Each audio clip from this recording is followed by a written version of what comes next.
Om Namo Bhagavate Vasudevaya. Om Namo Bhagavate Vasudevaya. Om Namo Bhagavate Vasudevaya. So it's March 3rd, 2025 in Hillsborough, North Carolina, and we're reading from Śrīmad-Bhāgavatam, Canto 10, Chapter 60, Text 36. Tvatpada Padma Makaranda Jusam Muninam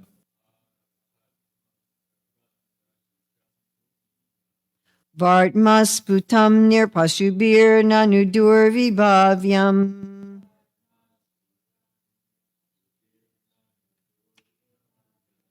Yasmadaloki Kamive Hitamishvarasya Bhumamstave Hitamato Anuye Bhavantam.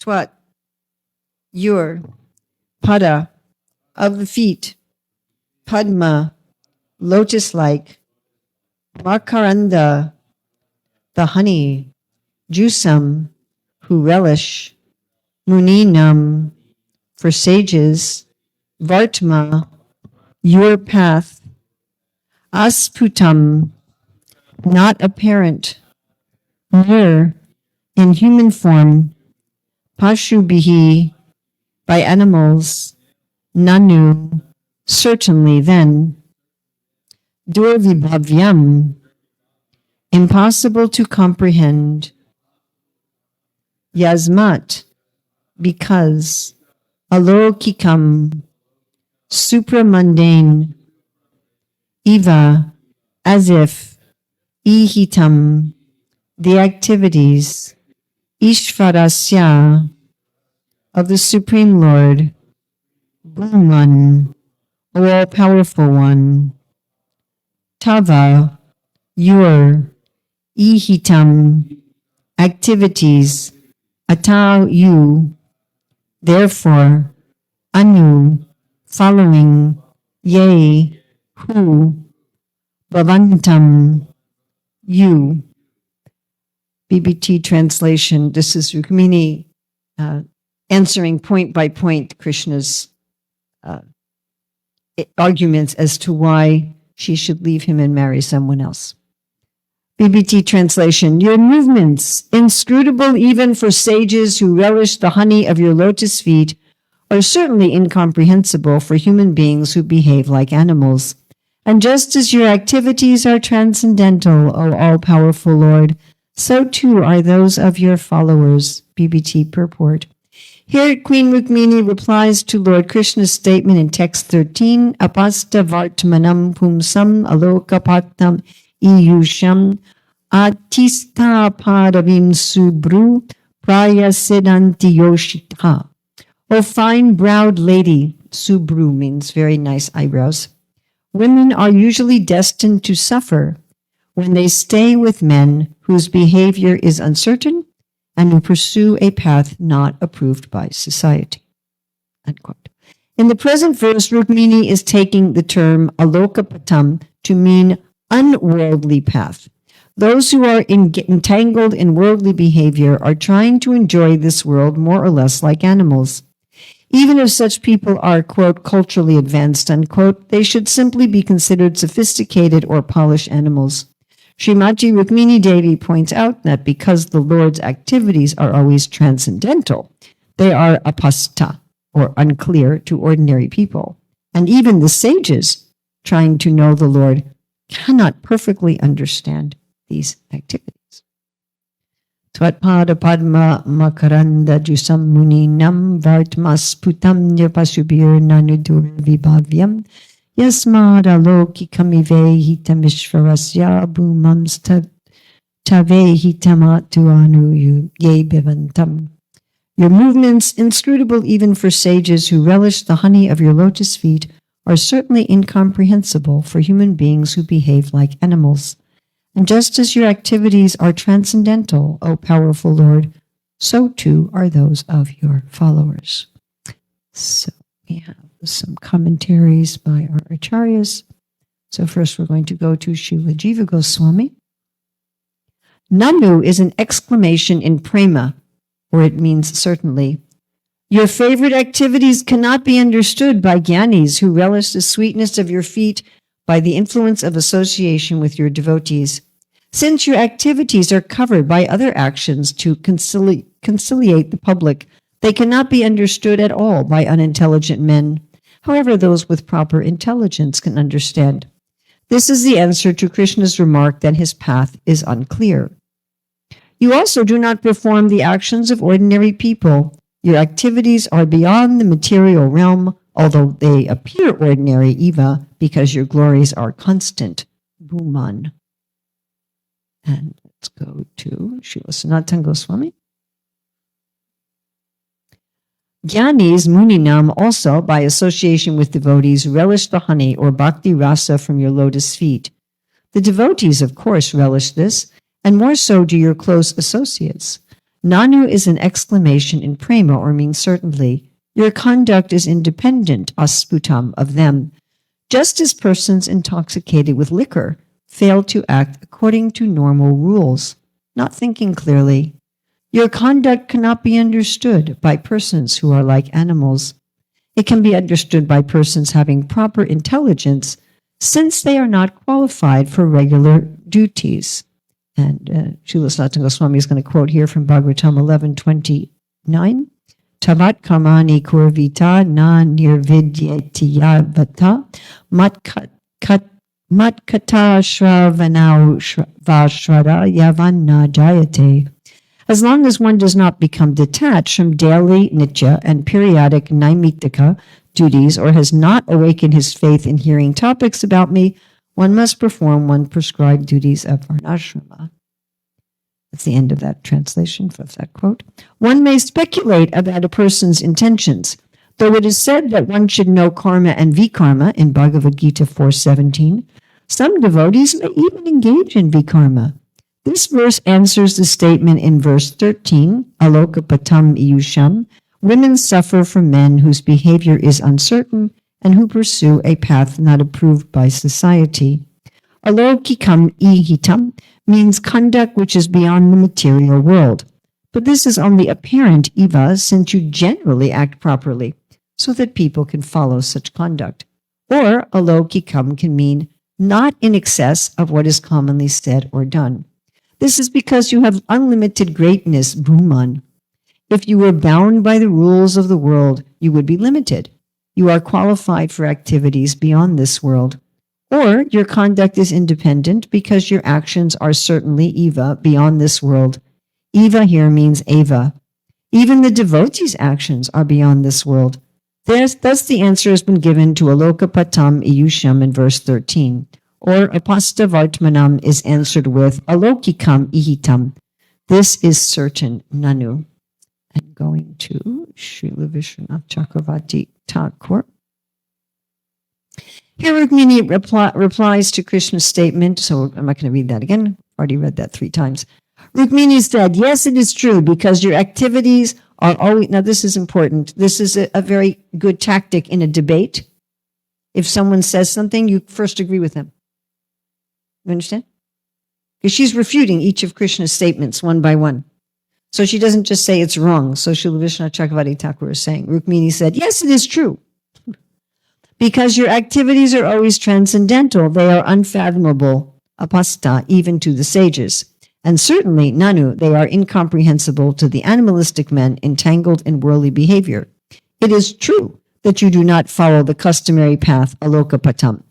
Your endeavors transcend alokikam, this world. Therefore, the endeavors even of those who follow you are also transcendental. So, Krishna is saying, don't follow me, because women who follow men who have an uncertain, irregular path, not approved by society, will definitely suffer.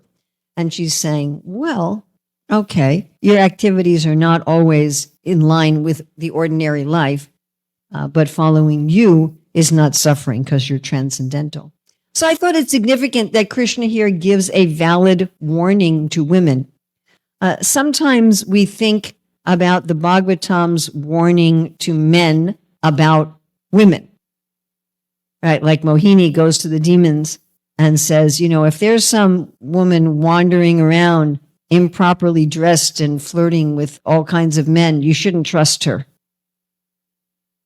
Right? And we find that men do fall prey to attractive women who ruin their lives, correct? Yes? Oh, there's an attractive woman. And then their life is over. But similarly, women can fall prey to men who are impious, who are criminals, who are deviants. Yes? Yes.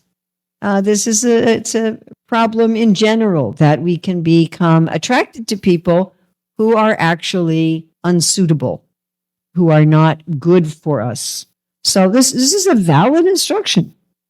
Krishna is saying to women, stay away from men who have uncertain behavior and who follow a path that society does not approve.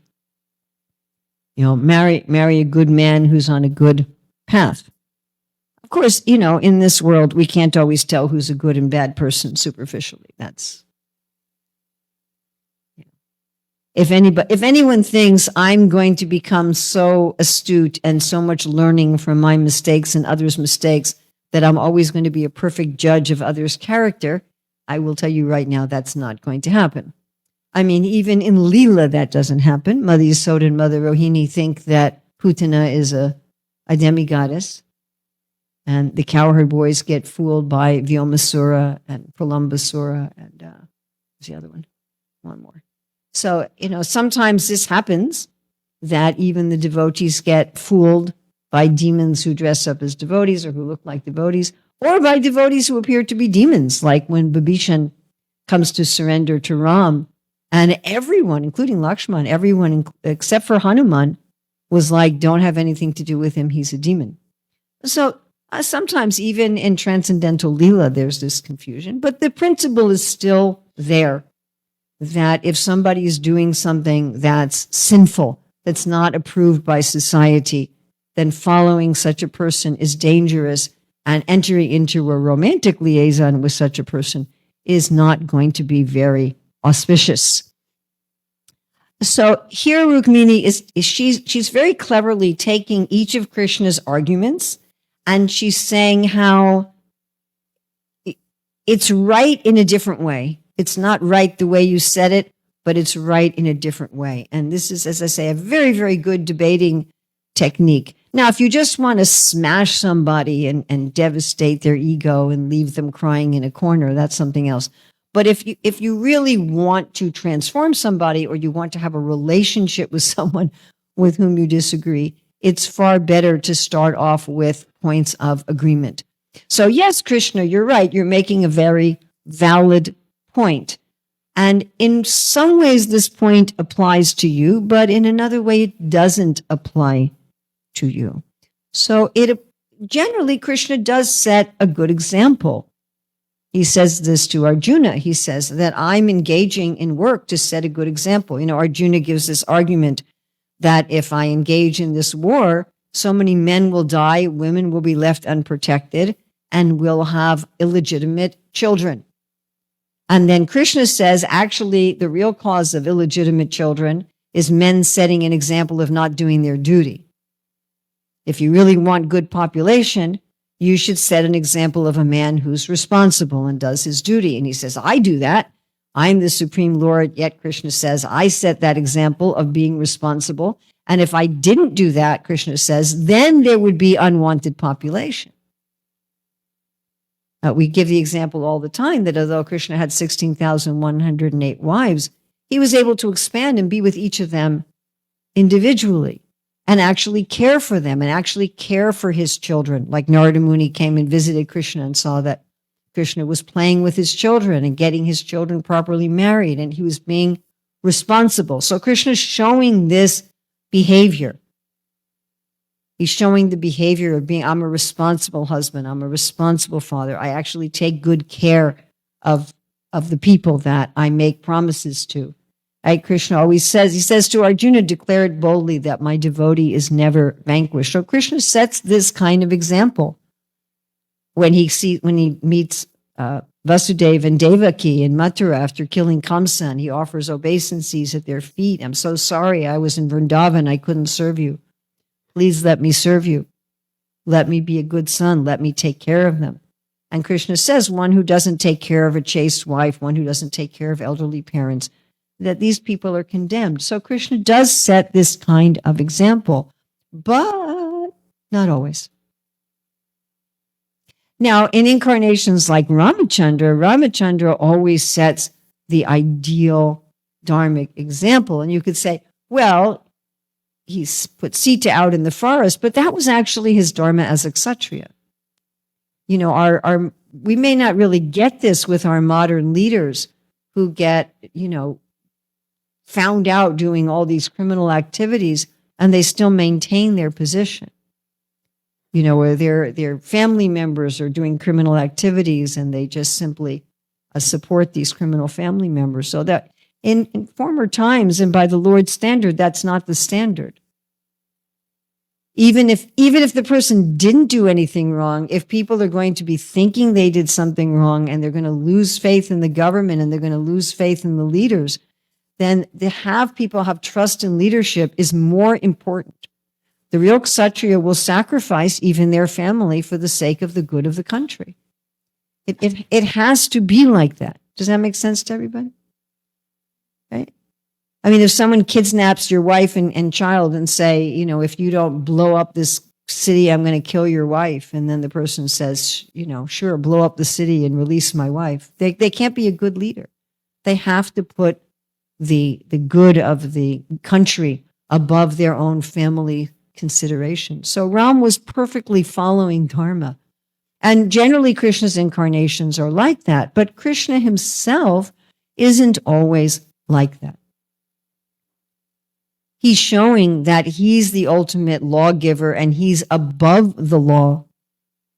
Of course, when Krishna is supposedly breaking material norms, he's generally doing this in Goloka Vrindavan, which is hidden even from most of the residents of the spiritual world, as we find out from Srimad Bhagavatam, that even the people in Dwarka and in Ayodhya and in Vaikuntha, they're not even aware of the existence of Goloka Vrindavan. And this is discussed very secretly, very privately. Narad and Uddhava talk to Gopakumar in Uddhava's house and say, these residents in Dwarka, they don't know that Krishna has this place in Goloka Vrindavan. I mean, some do, like you have Uddhava who goes from Dwarka to Vrindavan and Rohini who exists in both realms and so forth. But generally, those activities are hidden, where Krishna's there not in his majestic God feature. And he does things that are morally irregular, like his relationship with the gopis, where he's having a romantic relationship with women who are married to somebody else, where he kills a demon in the shape of a calf, where he's stealing. Of course, he's doing that as a young child. So that's young children stealing is not taken very seriously. But still, he's doing these things that are irregular because those pastimes are actually very, very sweet, but they're not well understood. Rukmini is saying that the ordinary people who are just engaged in eating, sleeping, mating, and defending, they're practically like animals. They don't understand these pastimes. So you see, in most of the religions of the world, there's little or no knowledge of God as a person and his transcendent pastimes. Hardly people even know the names of God. And we do see that people who know about Krishna's intimate pastimes often do misunderstand them. This is a serious problem. I remember once when I was visiting my mother, she put me up in the apartment of a friend of hers in the same building. They were out of town, and the man had two sons. One of his sons had written a book about Krishna's pastimes. And first I saw it and I thought, oh, wow, a book about Krishna's pastimes. And it was horrific. It was just so offensive. So we do find this problem that when people know about Krishna's intimate pastimes, they become very critical. Krishna is immoral. Krishna is some ordinary immoral person. Or there's rise of all these, hedonistic, immoral groups that say they're following Krishna's, right? We talk about the Prakriti Sahajiyas. Oh, we're not going to follow any regulative principles. We're not going to do any austerity. We're all one with Krishna. Let's have our own rasa dance. But Srila Bhaktivinoda Thakur dealt with one yogi like this. That was enticing married women and young girls. And this stuff goes on, yes? I mean, even people who don't know about Krishna, we have these pseudo-religious cults where the leader is having, sexual affairs with so many women. And this is not uncommon. So people cannot understand these kind of pastimes of Krishna. And most of the books of our acharyas that explain these things are not meant for the general public. Like a lot of these books, they don't even have anything philosophical in them at all. Some of these books of Krishna's intimate leelas, there's nothing in there about Krishna is God. And so someone who doesn't understand, they may end up becoming just offensive. And also one may not understand the transcendent activities of devotees. And again, we have the same situation, that devotees generally act according to ordinary rules of morals and ethics. But as was stated in the commentary, sometimes devotees do things that appear to be vikarma. Such a nice explanation Prabhupada gives in this purport to 930 about even if one does abominable activities, where Prabhupada says that generally our spiritual activities and our material duties run in parallel, but sometimes they oppose each other. And I've thought about those of us who joined the Krishna consciousness movement as adults in opposition to our family. By Vedic standards, that's an abominable activity.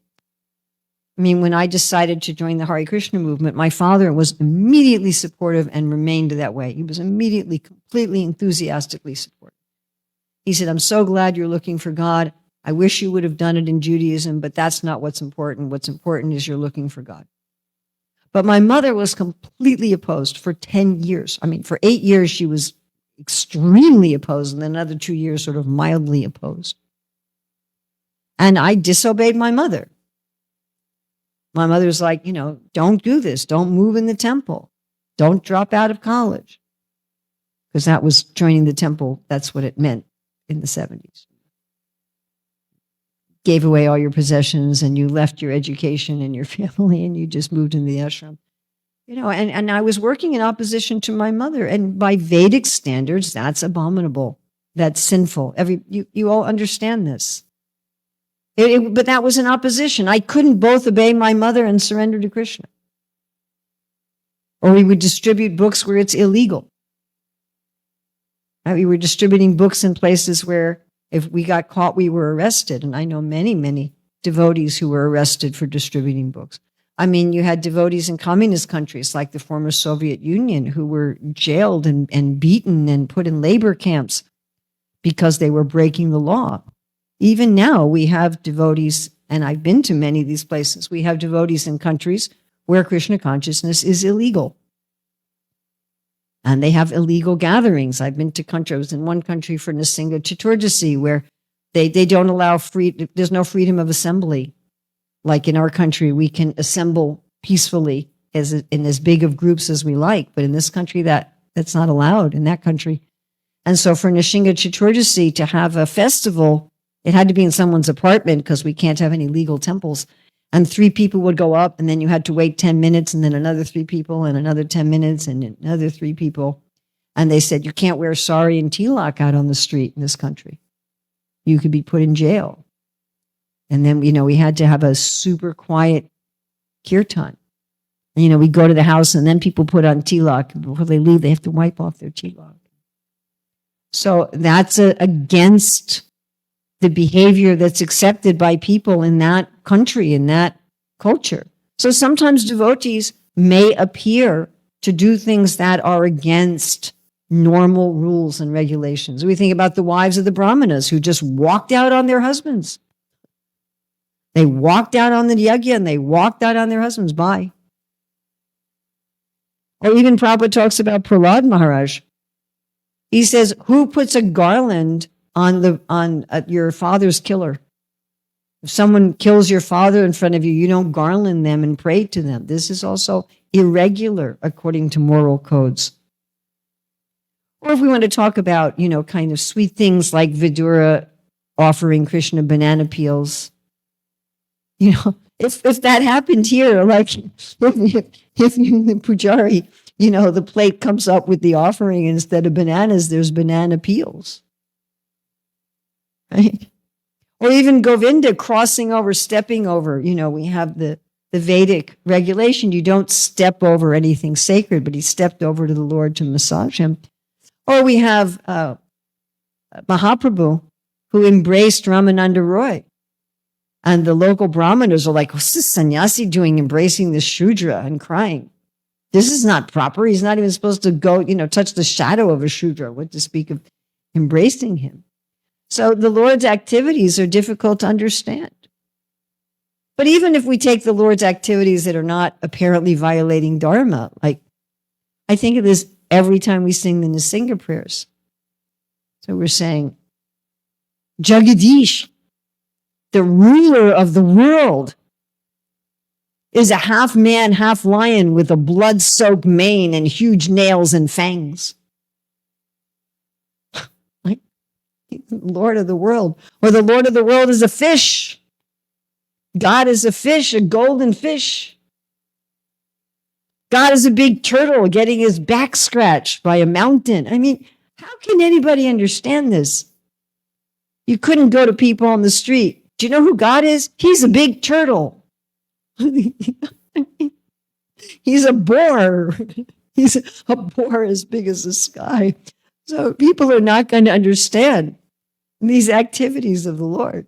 Ordinary people, they just can't understand it. And even Rukmini says, those who relish the honey of your lotus feet, even they don't understand it. When Lakshmi Devi sees Nrsingadev, she's like, whoa, what's my Lord doing? How is he in this form? Of course, we say, Krishna says, Janma karma jame divyam evam yo veti tatvata tvakta deham punar janma naitimam eti sorjuna.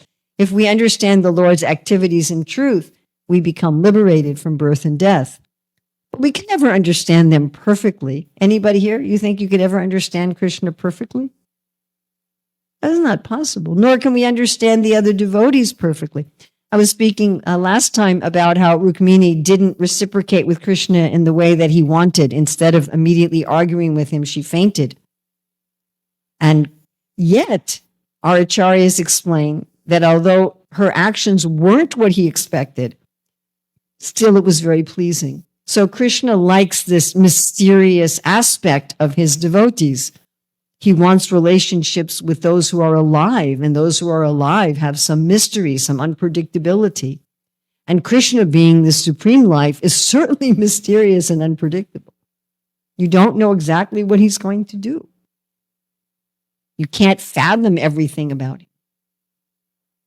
There's always something more to learn. Well, many years ago, I read something about how the killer of intimate relationships is when there's no more mystery. When you just think, I know everything about this person, they're fully predictable. A lot of love is fascination. Yeah, so even the devotees cannot fully understand Krishna. Therefore, Krishna can be said to be irregular in that way. He's irregular in the sense that people in general are completely bewildered. How can this be God? Why is he doing this? And even the devotees. And devotees can also be astonished by the behavior of other devotees.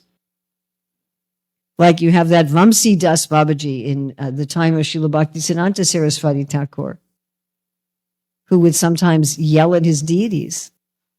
And Srila Bhaktisiddhanta told his disciples, don't criticize him. And Vamsi Das Babaji, his associate, he revealed that one time Vamsi Das Babaji went 4 months without eating, drinking, or bathing.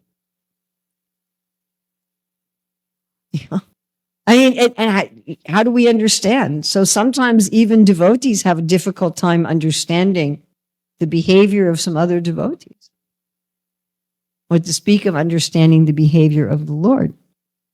However, even though Krishna sometimes acts in a way that we don't understand, or sometimes acts in a way that appears to be contrary to Dharma, he is safe. In fact, he's safer than a dharmic jiva. Because Krishna is telling Rukmini, adharmic men are unsafe. Stay away from them. Good advice. And one may say, well, Krishna, you sometimes do things that are adharmic.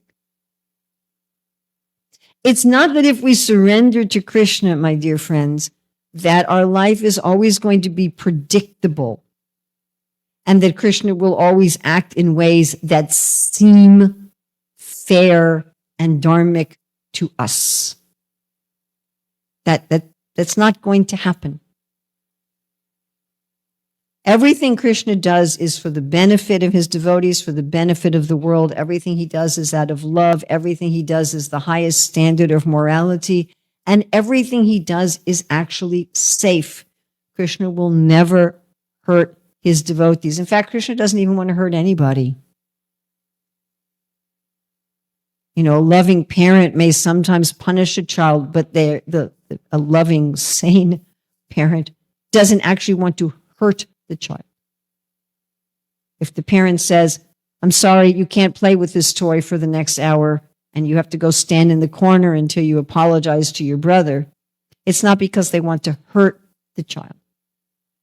So even when Krishna acts in a way with us that seems like he's punishing us or dealing with us in a difficult way, it's never like that. So Krishna is the safest. Actually, Krishna is the safest. He is the ultimate shelter. A perfectly dharmic jiva, I don't know if you're going to find any perfectly dharmic jivas, but a dharmic jiva cannot always know what is best for us. Isn't that a fact? Can we always know what's best for the people we love? No. Even very dharmic jivas are fallible.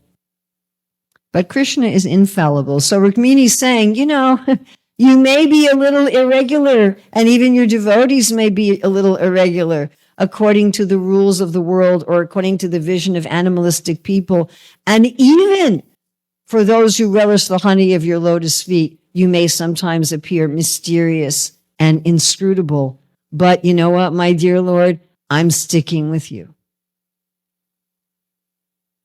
You're not going to, as we say, please don't push me away. I have no shelter other than you. So anybody have any questions, comments, additions, subtractions? Yes, Krista. If you could understand Krishna, he wouldn't be Krishna yet. But even fully understanding another jiva is not possible. Even fully understanding ourself is not possible, frankly. We're alive. And something that's alive is multifaceted and complex and changing. It's not that self-realization, we know ourselves and it's like, oh, now I know myself.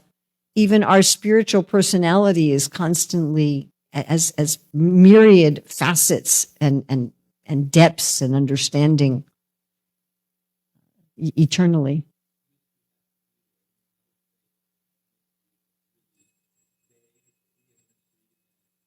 Yes. Mystery must be there, but our mystery is detailed rather than vague. Srila Prabhupada ki jai, Srimad Bhagavatam ki jai, Srimati Rukmini Devi ki jai.